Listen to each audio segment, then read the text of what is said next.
Student, हमने अपने previous video में ऑस्टिक थीस के करेक्टर्स देखे थे। ऑस्टिक थीस यानी कि बोनी फिशेस। और आज हम इसके कुछ एग्जांपल्स देख लेते हैं। फर्स्ट एग्जांपल इज रोहू। रोहू को हम जो उसका साइंटिफिक नेम है वो है लेबियो रोहिता, और ये एक फ्रेश वाटर फिश है और इट इज एडिबल यानी कि इसको खाया जाता है। लोग इसे एज अ फूड यूज करते हैं। तो रोहू एक fresh water and edible fish है। सेकेंड फिश इज कटला। कटला का साइंटिफिक नेम कटला कटला ही है और ये भी एक fresh water and edible fish है। थर्ड फिश है हमारी एंगुला। इसको ईल भी कहा जाता है और ये एक इलोंगेटेड फिश होती है, लंबी होती है और ये एक माइग्रेटरी फिश है। ये होती तो फ्रेश वाटर फिश है, but for egg laying these fish migrate to the ocean, यानी कि एग ले करने के लिए ये फ्रेश वाटर से ओशन में जाती हैं। तो कैसी फिश हुई? ये माइग्रेटरी फिश हुई, माइग्रेट करती हैं from fresh water to ocean. और इस टाइप के माइग्रेशन को हम कहते हैं कैटाड्रोमस माइग्रेशन, जो फ्रेश वाटर से मेराइन वाटर में की तरफ होता है। इस तरह का जो माइग्रेशन है that is known as catadromous migration. Next fish is hilsa. Hilsa एक मेराइन फिश है और ये भी माइग्रेटरी होती है और ये ओशन से फ्रेश वाटर में आती है for egg laying, and this type of migration is known as anadromous migration. उसके बाद हमारी नेक्स्ट फिश है सार्डिनेला। इसको हम सैल्मन भी कहते हैं और ये एक मेराइन एंड एडिबल फिश है। ये मेराइन भी होती है और एडिबल भी होती है, यानी इसको एज अ फूड यूज किया जाता है। नेक्स्ट फिश है हमारी हिप्पोकैम्पस। हिप्पोकैम्पस को कॉमनली सी हॉर्स कहा जाता है, समुद्री घोड़ा, और ये रिजेंबल करता है कुछ, इसका जो फेस होता है वो हॉर्स से रिजेंबल करता है, इसीलिए इसे सी हॉर्स कहा जाता है। ये एक मैराइन फिश होती है और इसके अंदर एक इंटरेस्टिंग फीचर देखने के लिए मिलता है कि इनमें मेल के अंदर ब्रूड पाउच प्रेजेंट होता है, यानी कि जो मेल होते हैं वो एग स्टोर करते हैं और जब एग हैच हो जाते हैं उसके बाद जो यंग वंस होते हैं उनकी टेक केयर भी मेल फिश ही करती है और this is known as parental care. इसे कहा जाता है पेरेंटल केयर। तो यहाँ पर जो पेरेंटल केयर है कौन कर रहा है? मेल फिश कर रही है। इसके बाद हमारी नेक्स्ट फिश है गम्बूशिया। गम्बूशिया होती है, इसको बायो कंट्रोल में यूज किया जाता है, यानी ये जो फिश होती है ये मॉस्किटो लार्वा फीड करती है और इसको मॉस्किटो कंट्रोल के लिए यूज किया जाता है। तो it is known as bio control, यानी कि कोई केमिकल्स नहीं यूज किए जा रहे हैं मॉस्किटो कंट्रोल के लिए। क्या यूज किया जा रहा है? फिश को यूज किया जा रहा है। तो it is known as bio control. Gambusia is used as bio control. Next is lung fish.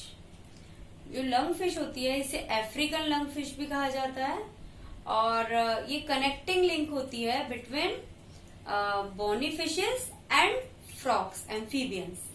Bony fishes और एम्फीबियन दोनों के कैरेक्टर्स इसके अंदर प्रेजेंट होते हैं, that is why it is known as connecting link. इनके अंदर स्केल्स पाए जाते हैं और इनके अंदर लेटरल लाइन ऑर्गन्स प्रेजेंट होते हैं और इनके अंदर फिन्स होते हैं।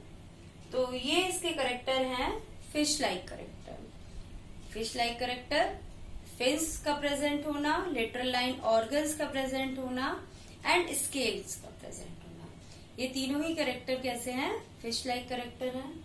और एम्फीबियन का जो करेक्टर है इनके अंदर प्रेजेंट होता है, इनके अंदर लंग्स प्रेजेंट होते हैं, इनका जो हार्ट होता है वो 3 चैम्बर्ड होता है, जबकि जो फिशेज हैं उनका हार्ट 2 चैम्बर्ड होता है, लेकिन एम्फीबियन का हार्ट 3 चैम्बर्ड है और लंग फिशेस का हार्ट भी कैसा है? 3 चैम्बर्ड है। तो 3 chambered heart is a character of amphibian. और 3 चैम्बर्ड हार्ट हो गया इनके अंदर, लंग्स प्रेजेंट हो गए। तो ये करेक्टर किसके हैं? एम्फीबियंस के करेक्टर हैं। तो that is why it is known as lung fish. तो ये हमने कुछ एग्जाम्पल देखे बॉनी फिशेस के, और इसके बाद हम डिफरेंस देखेंगे कार्टिलेजिनस फिशेस में एंड बॉनी फिशेस में। ओके,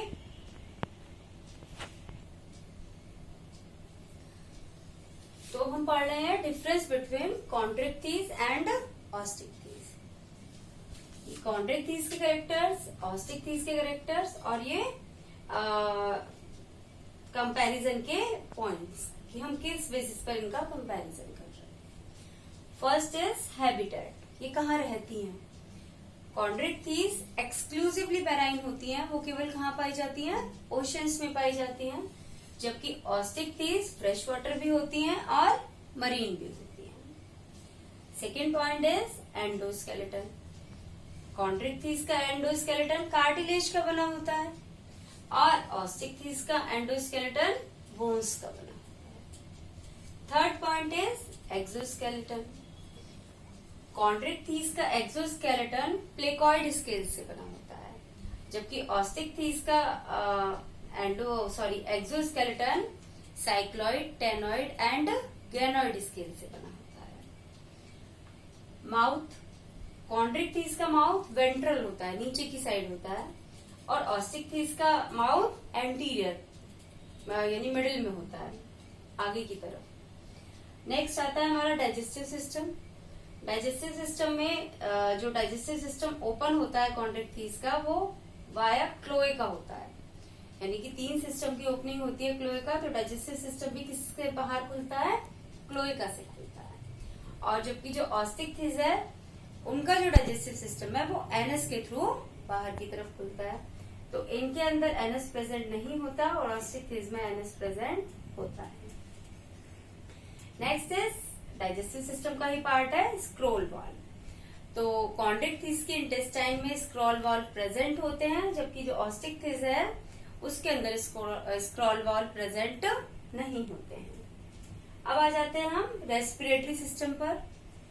तो रेस्पिरेटरी सिस्टम कॉन्ट्रिक्टीज के अंदर 5 से 5 to 7 pairs of gill slits होती हैं, और गिल स्लिट्स के ऊपर ओपर्कुलम प्रेजेंट नहीं होता है, जबकि ऑस्टिक्टीज में 4 पेयर्स गिल स्लिट्स के होते हैं और वो कवर्ड होते हैं विद ओपर्कुलम। इसके ऊपर ओपर्कुलम की कवरिंग प्रेजेंट होती है।